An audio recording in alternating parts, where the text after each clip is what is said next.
नमस्कार दोस्तों।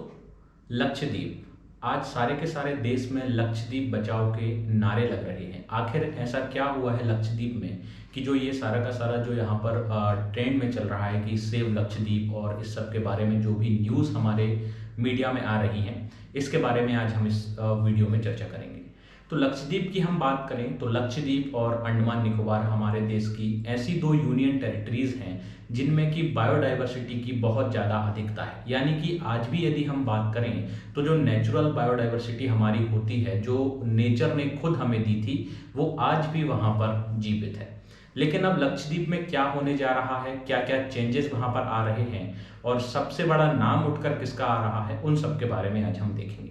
तो इन सभी न्यूज़ में लक्षद्वीप के बारे में एक नाम आपने सुना होगा, प्रफुल्ल के पटेल। अब ये प्रफुल्ल के पटेल का नाम इतना हाईलाइट क्यों हो रहा है और ऐसे क्या क्या लॉज वहाँ पर इम्प्लीमेंट किए जा रहे हैं, तो इन सब के बारे में आज हम जानेंगे। प्रफुल्ल के पटेल के बारे में थोड़ी सी इंफॉर्मेशन मैं यहाँ पर आपको देना चाहूँगा। ये एक पॉलिटिक्स हैं, ये गुजरात के हैं और गुजरात के बीजेपी के एक नेता रहे हैं। और सारी की सारी जो भी सरकार बनी वहाँ पर, जो मोदी सरकार यानी कि नरेंद्र मोदी ने जो वहाँ पर सीएम के पद पर रहकर जब शासन किया हुआ था, तब भी ये वहाँ पर राजनीति में थे। प्रफुल्ल के पटेल को सबसे पहले आपके दादरा और नगर हवेली और दमन एवं दीव, जो हमारी दमन दीव और दादरा नगर हवेली यूनियन टेरिटरीज हैं, उनका वहाँ पर एडमिनिस्ट्रेटर बनाया गया। नॉर्मली हम बात करें एडमिनिस्ट्रेटिव की, तो एडमिनिस्ट्रेटर जो रखा जाता है वो कोई भी एक हमारे ब्यूरोक्रेट्स हो सकते हैं। क्या इंडिया में इतने कम ब्यूरोक्रेट्स बचे हैं या फिर इतनी कमी आ चुकी है ब्यूरोक्रेट्स की कि हम ये जो यूनियन टेरिटरीज हैं वहाँ पर नहीं भेज सकते? जनरली आपके जो आईएएस एग्जाम जो होता है आपका यूपीएससी के द्वारा, उन्हीं के द्वारा जो ब्यूरोक्रेट्स होते हैं उन्हें वहाँ पर शासन चलाने के लिए दिया जाता है। लेकिन यहाँ पर यदि हम देखें तो यहाँ पर एक पॉलिटिक्स के हाथों में वहाँ पर अपना जो एडमिनिस्ट्रेशन है वो सौंपा जा रहा है। ऐसी क्या मुसीबत आन पड़ी है कि एक पॉलिटिक्स को वहाँ पर एक जो पॉलिटिशियन है उसको एडमिनिस्ट्रेशन का काम दिया जा रहा है? तो सबसे पहले जो दादरा और नगर हवेली और दमन और दीव थे उनको एक मिलाने का काम किया गया, यानी कि उनको एक कर दिया गया उन यूटीज को। वहां पर भी बहुत सारे ऐसे लोग हैं, वहां पर भी जो दादरा और नगर हवेली और दमन दीव, वो लोग भी चाहते थे कि हमारे जैसे एक गोवा को एक छोटे राज्य का दर्जा दिया गया है, ऐसे ही इन यूनियन टेरिटरीज को भी एक स्टेट घोषित किया जाए, उनमें एक अलग पार्लियामेंट बनाया जाए, उनका एक सीएम चुनने का हक उन लोगों को हो। वो सभी ये सब चाहते थे। तो वहां के लोगों में भी थोड़ा सा क्रोध उत्पन्न हुआ।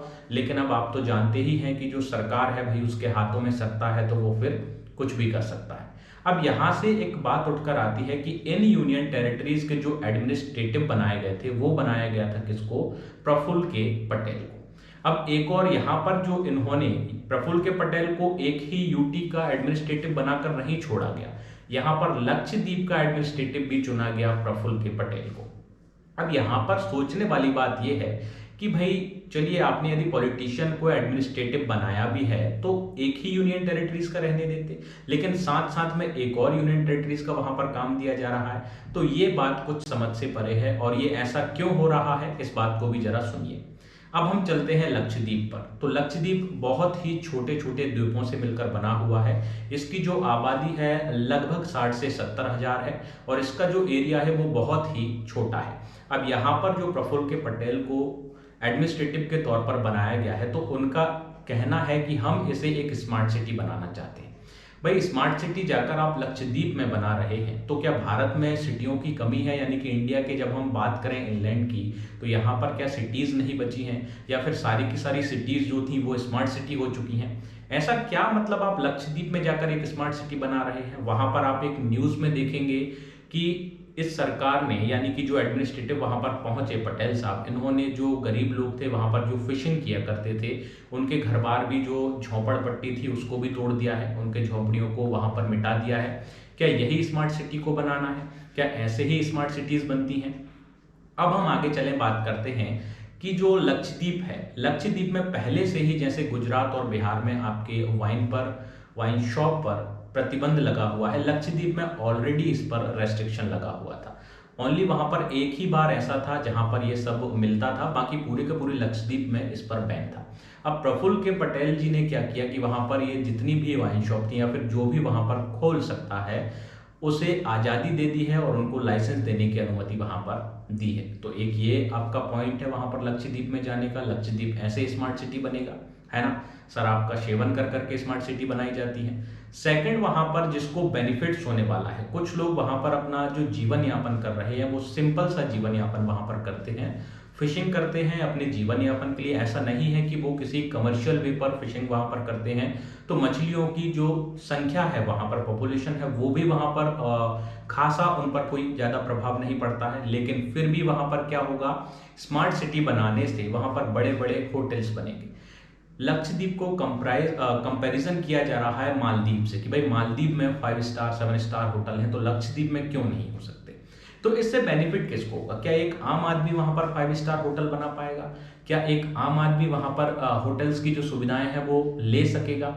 इससे सीधा सीधा फायदा जाता है बड़े पूंजीपतियों को, यानी कि कैपिटलिस्ट को। वही वहां पर लैंड को एक्वायर्ड कर सकते हैं, उस लैंड पर 5 स्टार 7 स्टार होटल्स का निर्माण कर सकते हैं। अब यहाँ पर हम बात करते हैं कि एक जो छोटा सा द्वीप जो बहुत अच्छे से रह रहा था, जहाँ पर जो बायोडाइवर्सिटी थी, हमारा जो नेचर था, वो एकदम एज इट इज पुराने जमाने का देखने को मिलता था। पुराने जमाने से मतलब ये है कि जैसा प्रकृति ने हमें दिया था बिल्कुल वैसा ही अभी तक उन लोगों ने जो नेचर है वो कंजर्व करके रखा हुआ है, संरक्षित करके रखा हुआ है। तो उस नेचर को क्यों वहां पर बिगाड़ा जा रहा है?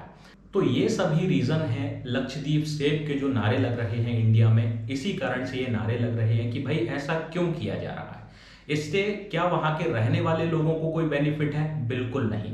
वहां पर जो लोग रह रहे हैं उनको बिल्कुल भी बेनिफिट नहीं है। अब इस बारे में आप लोगों की क्या राय है, यानी जो मेरे द्वारा बताया गया उससे आप लोग कितना सहमत हैं या फिर कितना असहमत हैं, बिल्कुल आप मुझे बताइएगा। और एक बात और मैं यहाँ पर बता देता हूँ, जो लक्षद्वीप है वहां पर एक एंटी गुंडा एक्ट लागू किया गया है। एंटी गुंडा एक्ट में क्या होता है कि पुलिस जिसे चाहे उसे अपने साथ लेकर उससे पूछताछ कर सकती है, यानी कि उसके बिना वारंट के भी वहां पर उससे इंक्वायरी की जा सकती है। ये एक्ट भी वहां पर लागू हो गया है। और एक और नियम वहां पर निकाला गया है कि जिनके 2 से अधिक बच्चे हैं उन्हें वोटिंग का राइट नहीं दिया जाएगा, और साथ ही साथ वो मतलब इलेक्शन में भी वहां पर खड़े नहीं हो सकते हैं।